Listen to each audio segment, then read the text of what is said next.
సంచలన దర్శకుడు రామ్ గోపాల్ వర్మ జగన్ గారి పైన వ్యూహం అనే సినిమాని రచించారు. దానికి సంబంధించి కూడా సినిమా పూర్తి కూడా సెన్సార్ పూర్తి చేసుకుని విడుదలకు సిద్ధంగా ఉంది.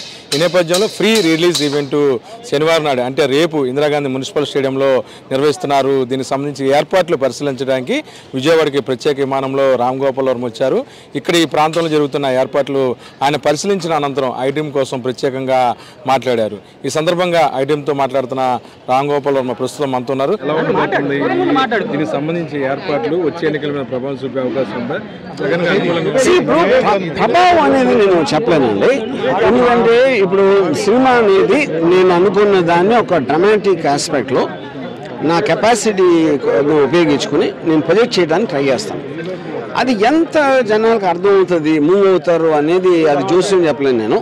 That is what I'm saying. అంటే పవన్ కళ్యాణ్, నారా లోకేష్ లాంటి వాళ్ళు కూడా మీ సినిమా మీద ఇంట్రెస్ట్ ఉన్నారు. ఎలా ఉండబోతుంది అది? వాళ్ళు కూడా వ్యూహం ఎలా ఉంటుందని ఆలోచిస్తారు. కానీ వ్యూహం లేదు. నేను వాళ్ళ వ్యూహాలనే బయటపెడుతున్నా సినిమాలో. మా వ్యూహం ఏం లేదు అక్కడ. ఎంతో ఇంట్రెస్ట్ మాట్లాడారు. బర్రె లెక్క ఏంటి ఈక్వేషన్స్?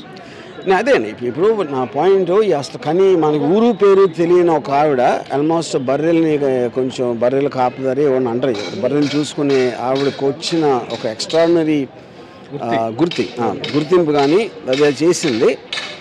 ఇంత పెద్ద స్టార్ అయ్యండి బర్రె లెక్క వేరే వాళ్ళ కోసం పనిచేయటం అనేది నేను జీర్ణించుకోలేకపోతున్నాను. ఎందుకంటే నేను జనసేనలో లేకపోవచ్చుగా నేను కూడా పవన్ కళ్యాణ్ ఫ్యానే.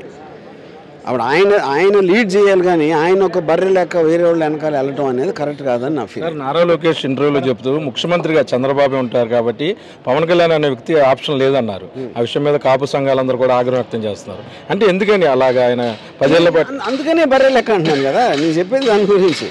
ఇప్పుడు గొర్రెలు కాపరి బర్రెలు కాపరి చెప్తే ఆ రూట్లో నడిచి వెళ్ళిపోయి ఎవరు చేస్తారు అది?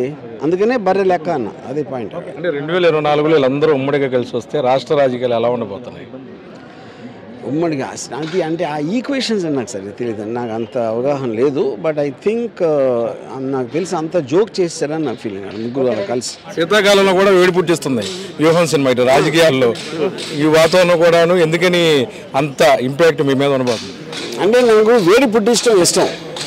జనాలు హ్యాపీగా కొంచెం చల్లదనంతో ఉంటే వాళ్ళ కింద మంట పెట్టడం అనేది నాకు చిన్నప్పటి నుంచి కొంచెం ఇష్టం.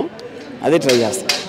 మొత్తమే కూడాను ఆంధ్రప్రదేశ్లో రాబోయే రాజకీయాలు చాలా ఇబ్బందికర పరిస్థితులు ఏమి ఉండవు. ఖచ్చితంగా పవన్ కళ్యాణ్ కావచ్చు, ఎవరెవరు కావచ్చు, ఎవరు కూడాను జగన్ని ఢీకొనే శక్తి లేదని చెప్పి చాలా ఓపెన్గా చెప్తున్నారు ఏదైతే సంచలన దర్శకుడు రామ్ గోపాల్ వర్మ. వీడియో జర్నలిస్ట్ విజయకృష్ణ కలిసి ఐటీఎం కోసం అబ్దుల్ అలీ.